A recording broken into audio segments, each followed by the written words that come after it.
Boa tarde, meninos, tudo bem com vocês? Bom, eu não tenho muita habilidade em falar para o computador, né? Minha habilidade maior é falar olhando no rosto de vocês, mas é o que nós temos para hoje.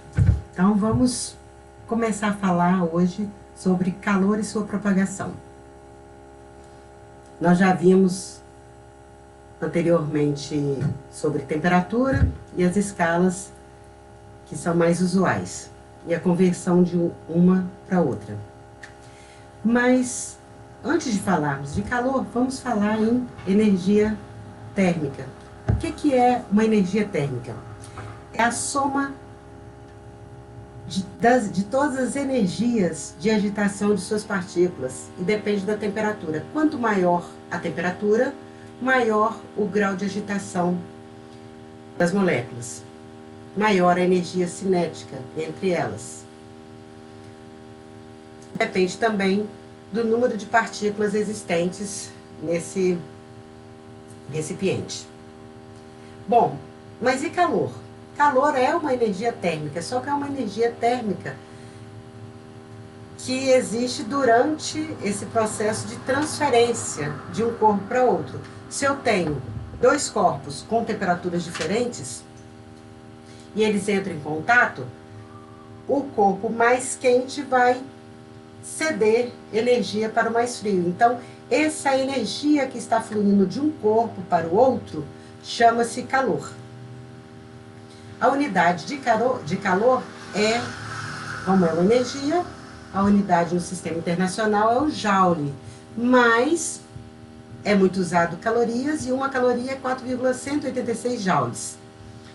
Uma quilocalorias, que são 1000 calorias, é igual a uma caloria com C maiúsculo. Observe que esse C maiúsculo aqui equivale a 1000 calorias com C minúsculo. E quais são os processos de propagação de calor? Nós temos três: condução, convecção e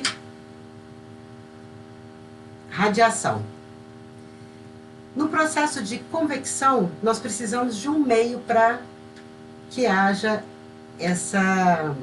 esse fluxo de calor, essa transferência de energia. Ou seja, imagine que eu tenha uma barra de cobre e comece a aquecer uma das extremidades dessa barra. O que vai acontecer? As partículas, elas vão transferindo de uma a uma energia até que todo o bastão fique aquecido. No início, nós vamos ter um fluxo de calor, que vai depender do tempo, até chegar no estágio estacionário, em que esse fluxo de calor vai manter-se constante. A quantidade de calor que passa na seção mantém-se sempre um valor constante. Não vai estar mais variando com o tempo. Ou seja, atingiu o estágio estacionário. Bom, então, condução, ela pode ser, a gente pode tratar através dessa expressão, que quer dizer fluxo de calor, que é esse φ aqui, é igual ao calor dividido pela variação do tempo. Que calor? O calor que está fluindo de uma extremidade até a outra extremidade.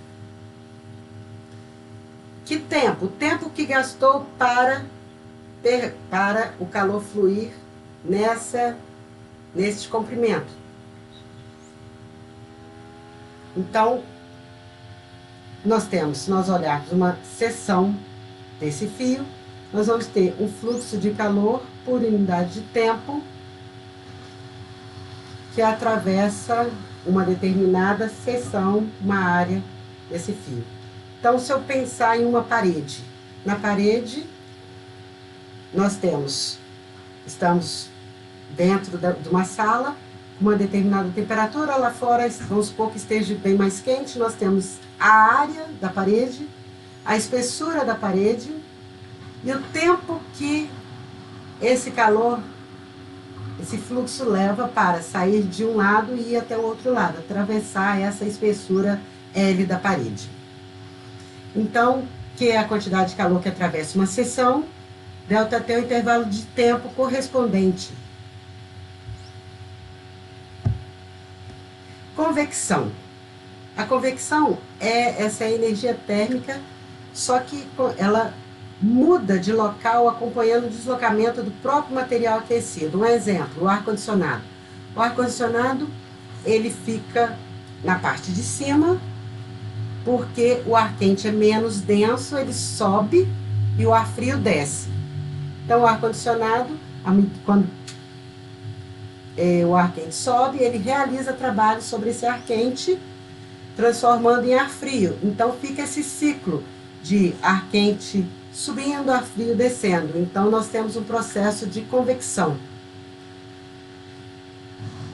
Nos países onde faz muito frio, nós temos o processo inverso. Nós temos, ao invés do ar-condicionado, nós vamos ter o aquecedor de ar. Aí o posicionamento dele vai ser diferente, vai ser no chão.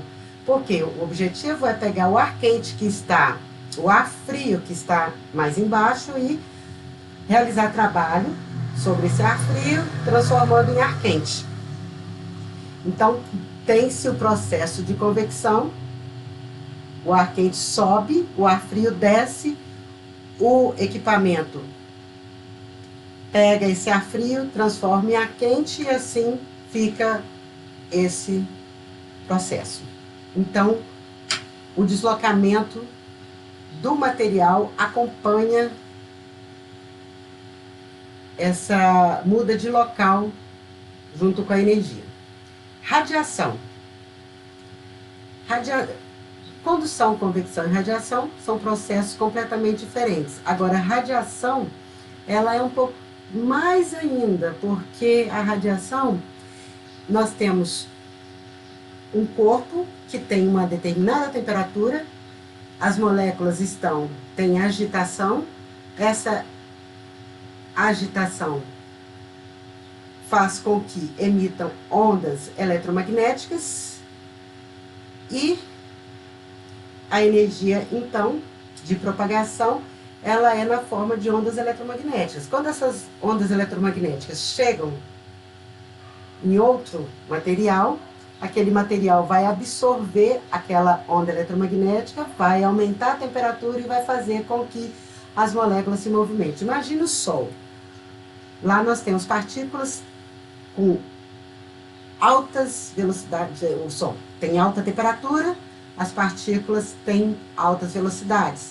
Elas emitem ondas eletromagnéticas que chegam aqui na Terra. O objeto absorve essas ondas eletromagnéticas, aumenta a temperatura, aumenta a agitação térmica das partículas desse objeto.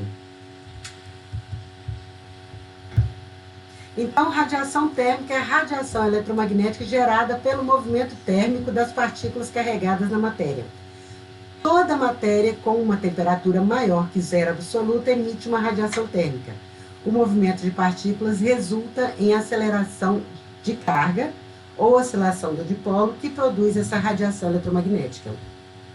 Então, o próprio movimento da partícula é que vai produzir essa radiação eletromagnética. E a velocidade dessas partículas que estão emitindo essa radiação eletromagnética vai depender da temperatura. Quanto maior a temperatura, maior a velocidade dessas partículas. E fazendo com que emitam radiações eletromagnéticas e diferentes comprimentos de onda. Então, vamos dar um exemplo de condução. Nós já vimos essa fórmula aqui, que o fluxo de calor é igual ao calor por unidade pela variação do tempo. Essa equação aqui pode ser escrita também dessa forma, onde esse K é o coeficiente de condutividade térmica do material. Cada material tem um coeficiente de condutividade térmica diferente. Essa área é a área a qual está fluindo o calor. Esse L é a espessura desse material. Então, eu tenho um material que tem uma determinada área, uma determinada espessura, e esse Δθ aqui, o módulo de Δθ, é a diferença de temperatura de um lado e do outro. Vamos fazer um exercício? Numa indústria têxtil, desenvolveu-se uma pesquisa com o objetivo de produzir um novo tecido com boas condições de isolamento para a condução térmica. Obteve-se assim um material adequado para a produção de cobertores de pequena espessura. Esse cobertor tem uma distribuição de massa uniforme. Ao se estabelecer em regime estacionário, ou seja, o fluxo não está mais variando com o tempo, uma diferença de temperatura de 40 graus Celsius entre as duas faces opostas do cobertor, o fluxo de calor por condução é 40 calorias por segundo. Para cada metro quadrado de área, sendo o coeficiente de condutividade térmica desse novo material igual a 0,00010 calorias por segundo por centímetro por grau Celsius. A massa correspondente a 1 metro quadrado igual a 0,5 kg. Determine sua densidade. Vamos imaginar que o cobertor seja essa figura aqui. Nós temos a área que vai fluir o calor, a diferença de temperatura entre as duas faces, a espessura do cobertor, que é L, e nós temos que o fluxo é 40 calorias por segundo, para 40 calorias por segundo, e a variação de temperatura, o módulo, que eu esqueci de colocar aqui, é 40 graus Celsius. Para cada metro quadrado de área, nós temos 0,5 kg.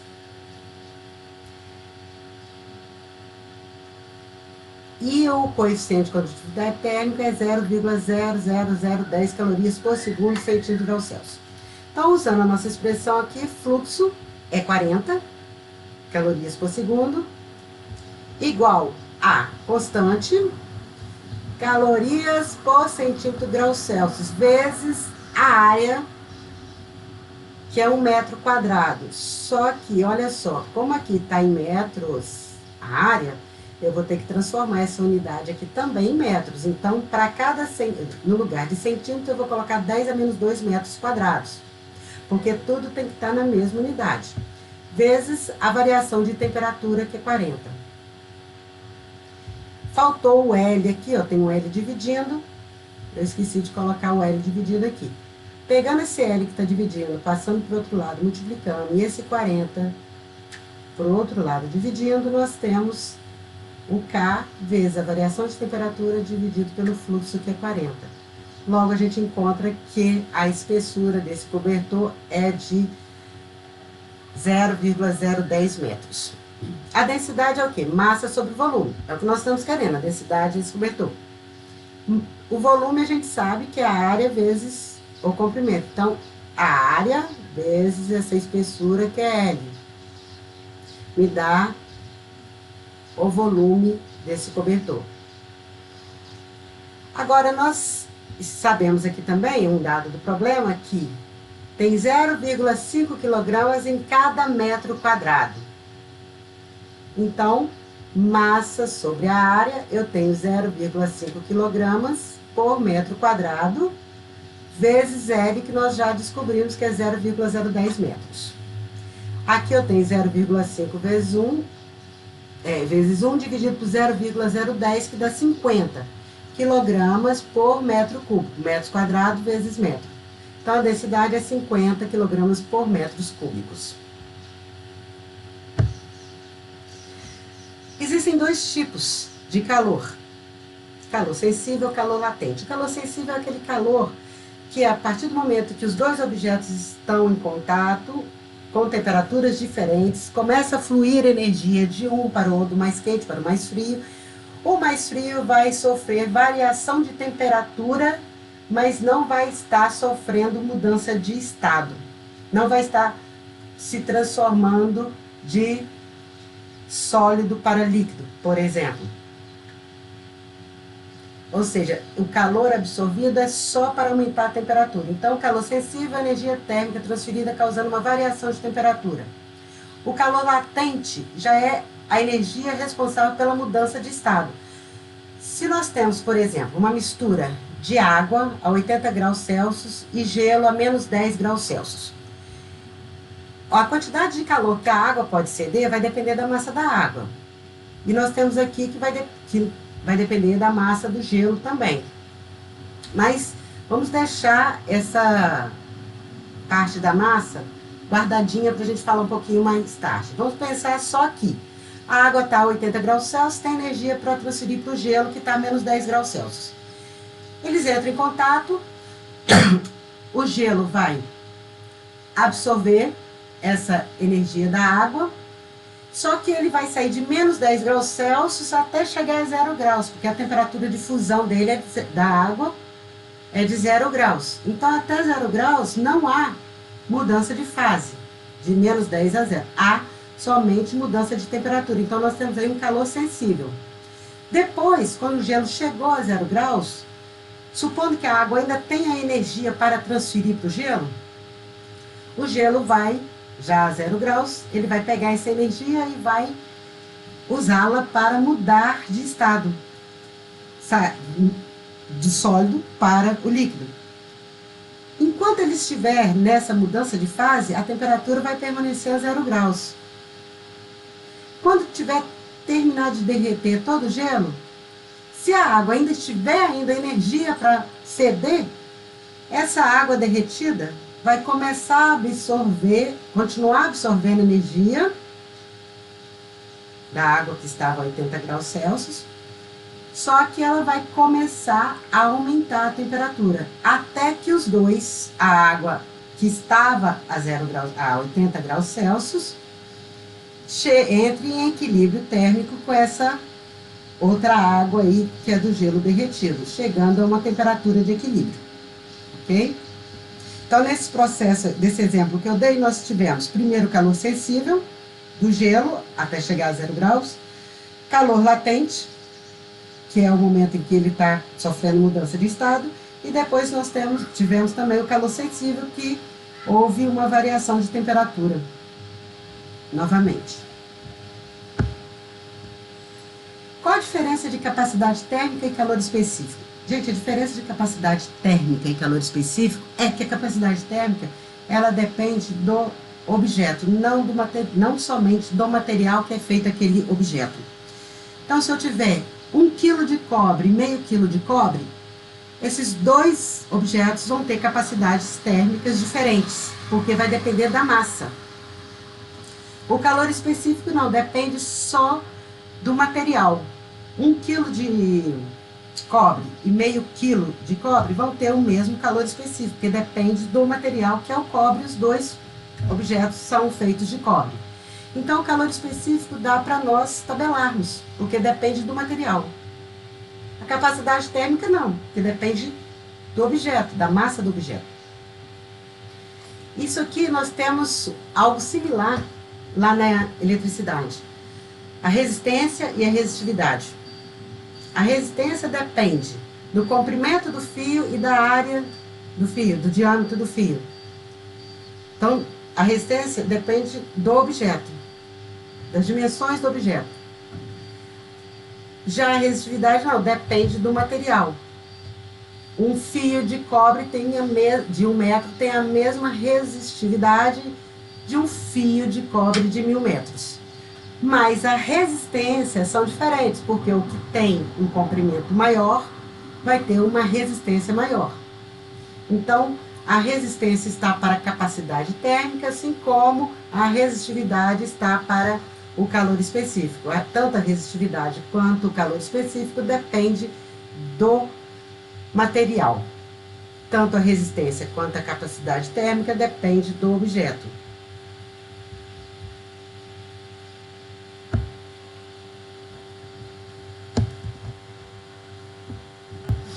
Aqui nós temos alguns calores específicos tabelados. O alumínio, 0,219 calorias por grau Celsius. Não esqueçam de olhar sempre a unidade, tá? Calor específico da água, 1 caloria por grau Celsius. E aqui nós temos todas elas, tá? Do cobre, 0,093 calorias por grau Celsius. É uma tabelinha pequena, vocês podem encontrar na internet tabelas com uma variedade de substâncias. Se nós tivermos duas substâncias em contato em um sistema termicamente isolado, e se essas duas substâncias estiverem com temperaturas diferentes, todo o calor, a soma de todo o calor cedido mais a soma de todo o calor recebido vai ser igual a zero, porque eles estão em um sistema isolado. Vamos ver um exemplo disso? Nós vamos misturar aqui um ferro com a água. O recipiente está termicamente isolado, então a soma de todo o calor do ferro mais de todo o calor da água vai ser igual a zero. O ferro de 500 gramas de ferro está a 140 graus Celsius. Então, o ferro vai ceder calor e a água vai absorver calor porque ela está a uma temperatura de 10 graus Celsius. Qual é a temperatura de equilíbrio desse sistema isolado? Bom, a temperatura que o ferro está a 140 graus Celsius não é suficiente para fazer com que a água chegue até 100 graus para que haja transformação de líquido para vapor. Então, nós temos aqui o calor sensível do ferro mais o calor sensível da água. MC delta T, variação de temperatura do ferro, mais MC vezes a variação de temperatura da água igual a zero. Massa do ferro 500, calor específico do ferro foi dado, que é 0,12. Temperatura de equilíbrio, temperatura final do ferro menos a temperatura inicial. Massa da água vezes calor específico da água, que é 1 caloria por grama grau Celsius. Temperatura final de equilíbrio, que é a mesma do ferro, que elas vão entrar em equilíbrio, menos a temperatura inicial igual a zero. Resolvendo essa equaçãozinha, a gente chega que a temperatura de equilíbrio é de 40 graus Celsius. Prestem bastante atenção nas unidades, olha. As massas estão em gramas e os calores específicos aqui embaixo também está em grama. Calorias por grama graus Celsius. Mudanças de estado. Nós temos sólido, líquido, gasoso e mais 2 estados que eu vou comentar daqui a pouco. Mas o que a gente vai usar é o sólido, líquido e gasoso. Então, para o sólido virando líquido, nós temos o processo de fusão. Do líquido para o sólido, o processo de solidificação. Do líquido para o gasoso, vaporização. Do gasoso para o líquido, liquefação ou condensação. Agora, temos o sólido para o gasoso, ou seja, pulando a fase do líquido. Isso aqui nós temos, chama-se sublimação. E do gasoso para o sólido, sublimação. Um exemplo, naftalina. Naftalina, ela é sólida e vira vapor. Vira sem antes virar líquido. Quais são os 2 estados a mais que eu falei com vocês? É o plasma e condensados de Bose-Einstein. Bom, o sólido, nós já vimos que a força coesiva da matéria é forte o suficiente para manter as moléculas ou átomos nas posições dadas, restringindo a mobilidade térmica. Ou seja, você aquece um sólido, o que vai acontecer é como eles estão bem ligados aqui na estrutura cristalina que cada sólido tem, o que vai acontecer é, no aumento da temperatura, esses átomos ou moléculas vão oscilar em torno do ponto de equilíbrio deles. Agora, se essa temperatura aumentar muito até chegar no ponto de fusão, temperatura de fusão, essas moléculas vão se quebrar, ou esses átomos vão se quebrar, e vão se transformar em líquido. No líquido, as partículas de uma substância têm mais energia cinética que as de um sólido. Não são mantidas em um arranjo regular, mas ainda estão muito próximas umas das outras, de modo que os líquidos possuem um volume definido. Gases. Os gases, as partículas de gás têm muito espaço entre elas e possuem alta energia cinética. Se não forem confinadas, as partículas de um gás vão se espalhar indefinidamente. Se forem confinadas, elas vão preencher todo o recipiente. Agora, os outros dois que eu falei com vocês é o plasma, que é mais encontrado nas estrelas, por exemplo. É um estado comum de matéria, não é comum aqui na Terra, mas pode ser o estado mais comum de matéria no universo. O Sol, que é a nossa estrela mais próxima. O que nós temos ali é uma bola de plasma, ou seja, as partículas elas estão com energia cinética muito alta, elas são altamente carregadas e uma energia cinética muito alta. Aí elas emitem, né, a temperatura altíssima, a energia cinética alta, esse movimento dessas partículas fazem com que elas transmitam a radiação eletromagnética que nós absorvemos aqui na Terra. Mas é um exemplo de um plasma. Agora, esse condensado de Bose-Einstein é conhecido como luz líquida. Esse estado ocorre quando os átomos de gás com densidade baixa são resfriados até quase a temperatura de 0 graus, zero absoluto, 0 Kelvin. E se agrupam para formar um estado quântico altamente denso. Nessa temperatura extremamente baixa, o movimento molecular é praticamente nulo. É praticamente nulo, mas a energia não é zero, tá? O movimento não é totalmente zero. Nós temos uma energia quântica aqui.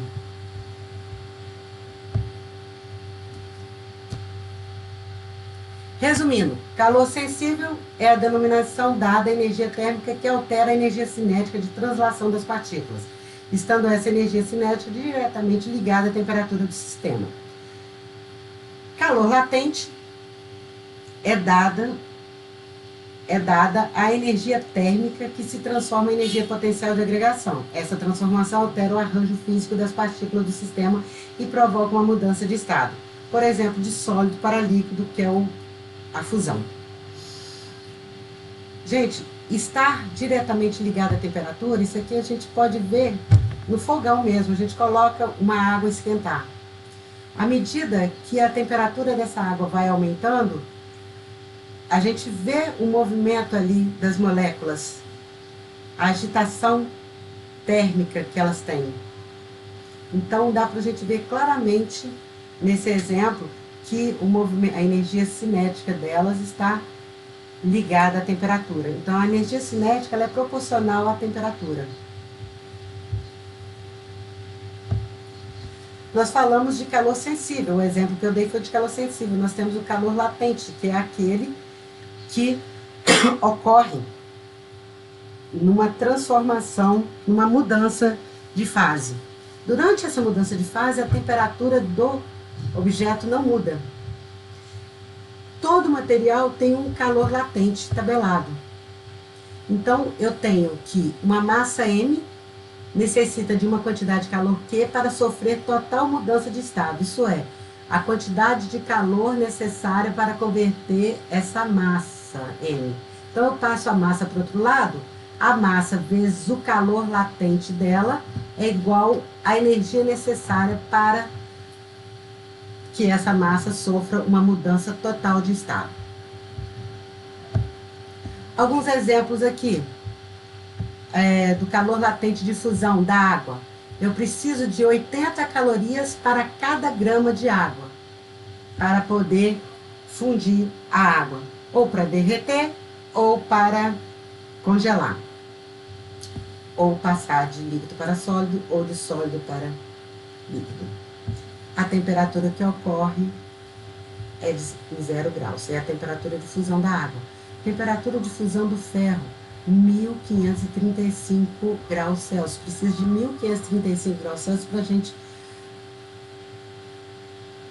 começar a transformar o ferro para o estado líquido. Eu preciso de 49 calorias para cada grama de ferro. Observe que o mercúrio, o ponto de fusão dele é em menos 39 graus Celsius. Alguns pontos importantes. Para uma determinada pressão, cada substância pura possui uma temperatura de fusão e outra de ebulição. Então, temperaturas de fusão é uma, de ebulição é outra. Para cada substância pura.